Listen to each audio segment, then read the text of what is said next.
जिसे कहते हैं निर्देशन एक तरीके से सलाह देना है, किसी को आदेश देना नहीं है, और उसको इस प्रकार से निर्देशित करना है ताकि वो अपनी समस्याओं का स्वयं समाधान कर सके। उसके जीवन में कोई भी किसी प्रकार की यदि समस्याएं आती हैं उनका समाधान किया जा सके, उसे हम निर्देशन कहते हैं। निर्देशन की अलग अलग निर्देशनकर्ताओं ने परिभाषाएं दी हैं, जिसमें प्रमुख निर्देशनकर्ताओं की परिभाषाएं इस प्रकार हैं। प्रथम ऑर्थर जे जॉन्स कहता है कि निर्देशन विकल्पों का चयन करना, समायोजन करना और समस्या का समाधान करना तथा सहायता प्रदान करना निर्देशन है। विकल्पों का चयन करने से तात्पर्य है कि हम सबसे पहले कहीं पर भी यदि प्रवेश लेते हैं तो ये देखते हैं कि कौन कौन से महाविद्यालय हैं, कौन कौन से विद्यालय हैं, किस विद्यालय में हमें प्रवेश लेना चाहिए। विद्यालय के हम देखते हैं कि किसमें आसानी से हम अपनी पढ़ाई कर सकते हैं, तो ये विकल्पों के चयन में से 10 विद्यालय हैं, उनमें से एक का चयन करना, विकल्पों का चयन करना। समायोजन करना, जब कोई भी बालक यदि प्रवेश ले लेता है तो वह उस विद्यालय में या महाविद्यालय में अपने आप को समायोजित करने का प्रयास करना, उसमें कठिनाई हो सकती है। वह कठिनाई होने पर जब अध्यापक यदि उसे निर्देशित करता है, उसे समझाता है और वो बालक वहाँ पर यदि समायोजित हो जाता है तो उसे समायोजन करना कहते हैं। तीसरा है समस्या का समाधान करना।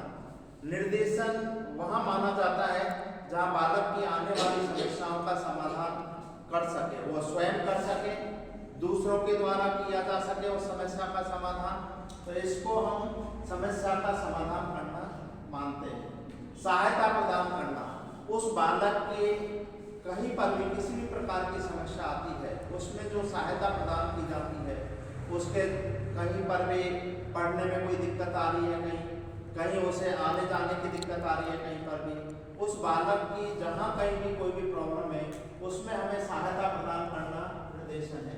तो ऑर्थर जे जॉन्स ने अपनी परिभाषा में 4 बातों को बताया: विकल्पों का चयन, समायोजन करना, समस्या का समाधान करना और सहायता प्रदान करना निर्देशन है। स्किनर ने निर्देशन के विषय में कहा कि ये नवयुवकों को स्वयं से, दूसरों से और परिस्थितियों के साथ समायोजन करना। व्यक्ति जब अपने आप में ही समायोजित नहीं हो सकता है, मेरे को किस विद्यालय में प्रवेश लेना चाहिए, कौन सी विषय पढ़नी चाहिए, क्या मेरे को कोर्स के कौन से पाठ्यक्रमों में से उसे हमें लेना चाहिए, ये सारी चीज़ों को यदि स्वयं से समायोजित नहीं हो पाता है तो इसमें दिक्कत होती है, उसके पढ़ने के प्रति कहीं रुचि नहीं है। सबसे पहले स्वयं से समायोजित होना सीखा जाता है, उसके बाद दूसरों के साथ। हम सामाजिक प्राणी हैं, हमारा विकास अपने आप में नहीं होता है, हमारा विकास होगा तो हम अपने एक दूसरे साथी के साथ में होता है। हम मिलजुल करके एक दूसरे के साथ समायोजित होते हैं और इसलिए समायोजित होते हैं ताकि हम अपना विकास कर सकें। उसके पास क्या है, हमारे पास क्या है, दोनों आपस में अंतःक्रिया करते हैं तो इससे क्या है, अपना विकास होता है। तो दूसरों के साथ भी समायोजित होना निर्देशन है। तीसरा है परिस्थितियों के साथ समायोजन। जो एक वातावरण होता है उस वातावरण के साथ भी समायोजित होना पड़ता है। आपका विद्यालय बदल जाता है, आपका कॉलेज बदल जाता है तो आप उस समय अपने आप में समायोजित होते हैं। इंटर्नशिप में आप लोग जब अपने अपने विद्यालय में जाएंगे, अलग वातावरण होगा वहाँ के विद्यार्थियों के साथ आप एडजस्ट होंगे तब जाकर के आप अच्छी तरीके से पढ़ा सकेंगे। तो वातावरण जो है वो किस प्रकार का है, हर वातावरण में प्राणी को एडजस्ट होना आना चाहिए और नहीं हो पाता है तो उनको इस प्रकार से निर्देशित किया जाता है ताकि वो ठीक प्रकार से उस वातावरण के प्रति समायोजित हो सके। तीसरी परिभाषा है, हस्बैंड ने कहा कि समायोजन भावी जीवन के लिए तैयार करता है। भावी जीवन के लिए तैयार करने का मतलब है जैसे आप लोग आपको आगे कहाँ क्या करना चाहिए, आपको आगे जाकर के सेकंड ग्रेड, फर्स्ट ग्रेड जो भी है उसका आपको टीचर बनना है तो उसके लिए आपको तैयारी करनी चाहिए अभी से जाकर के। अभी से हम तैयारी करेंगे तब जाकर के जो है कहीं भी व्यवसाय में हमारा चयन होगा। तो भावी जीवन के लिए भी वो बीच बीच में अध्यापक अपनी बातों को बताता है। इसके बाद समाज में उपयुक्त बनाना। समाज के लिए वो इस प्रकार का व्यक्ति बन सके कि समाज का काम कर सके, समाज की सेवा कर सके, इस प्रकार का उस व्यक्ति का निर्माण करना है ताकि समाज में उसकी उपयोगिता उसे एहसास हो सके और समाज के लोगों को लगे कि ये हमारे लिए उपयोगी व्यक्ति है। तो उसे निर्देशित करना है, बीच बीच में निर्देशित करना है। हम कितने भी काम करें, समाज का कुछ न कुछ काम करना चाहिए जो अपने हित के लिए नहीं हो बल्कि दूसरों के परोपकार के लिए होना चाहिए। तब जाकर के आपको समाज कुछ देगा, क्योंकि हम समाज को देंगे, समाज तब जाकर के हमको देगा।